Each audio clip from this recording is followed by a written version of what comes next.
سورۃ الناس بسم اللہ الرحمن الرحیم قل اعوذ برب الناس ملک الناس الہ الناس من شر الوسواس الخناس الذی یوسوس فی صدور الناس من الجنۃ والناس۔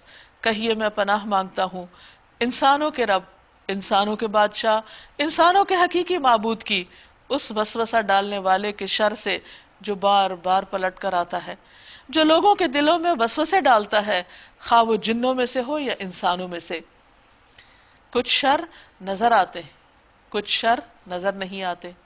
مثلا رات کا اندھیرا نظر آتا ہے، اسی طرح بعض تکلیف دینے والی چیزیں نظر آتی ہیں اور وہ جسمانی طور پر تکلیف دیتی ہیں۔ حقیقت یہ ہے کہ انسان کے آس پاس شر تو ہے، کچھ شر نظر آنے لگتا ہے لیکن کچھ شر نظر نہیں آتا، چھپا ہوا ہوتا ہے۔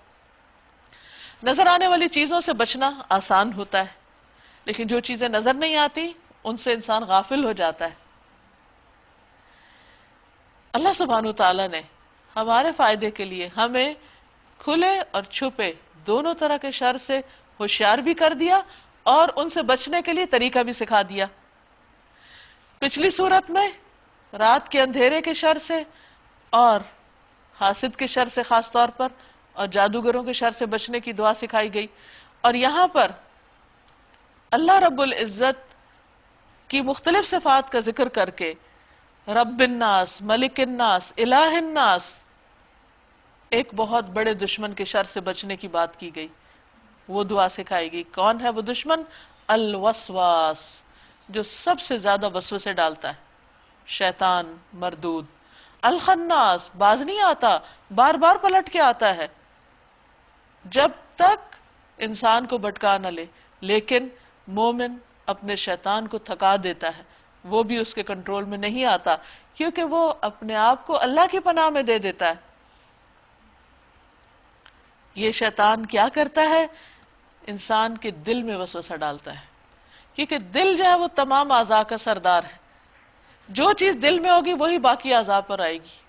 انسان کے ہاتھ وہی کریں گے جو دل میں ہوگا، آنکھیں وہ دیکھیں گی جو دل میں ہوگا، قدم ادھر کوئی اٹھیں گے جو دل میں ہوگا۔ تو شیطان کیا کرتا ہے کہ کنٹرول روم کو جا کے پکڑتا ہے اور اس پہ نظریں لگائے ہوئے ہوتا ہے کہ کسی طرح کنٹرول روم پہ میں کنٹرول کر لوں، پھر سارا انسان میرے کنٹرول میں آ جائے گا۔ تو اللہ سبحانہ وتعالیٰ نے اس کو اتنا خوبصورت کلام دے دیا، اتنی بہترین دعائیں سکھا دی کہ تم صبح شام ان کو پڑھو اور شیطان کے شر سے محفوظ رہو، کیونکہ شیطان انسان کی ہدایت کی راہ میں، اس کے اچھے انجام کی راہ میں رکاوٹیں ڈالنے والا ہے۔ فرمایا الذی یوسوس فی صدور الناس من الجنۃ والناس۔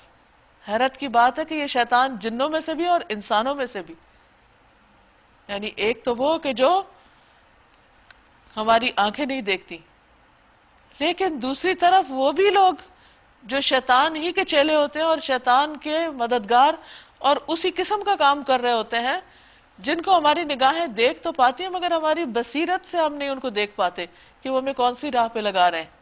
اور یہ وہ لوگ ہوتے ہیں جو انسانوں کو ہدایت کے رستے سے دور کر کے شر کے رستے پہ لگاتے ہیں۔ تو اللہ تعالیٰ سے قرآن مجید کے اختتام پر دعا کی گئی کہ یا اللہ تو ہمیں اپنی پناہ میں رکھ کہ ہم ہر طرح کے شر سے، فساد سے، فتنے سے، نقصان دہ چیزوں سے محفوظ ہو کر صراط مستقیم پہ چلتے چلتے تجھ سے آ ملیں اور ہر طرح کے نقصان سے بچ جائیں۔ اللہ تعالی ہمیں اس رستے پر استقامت عطا فرمائے۔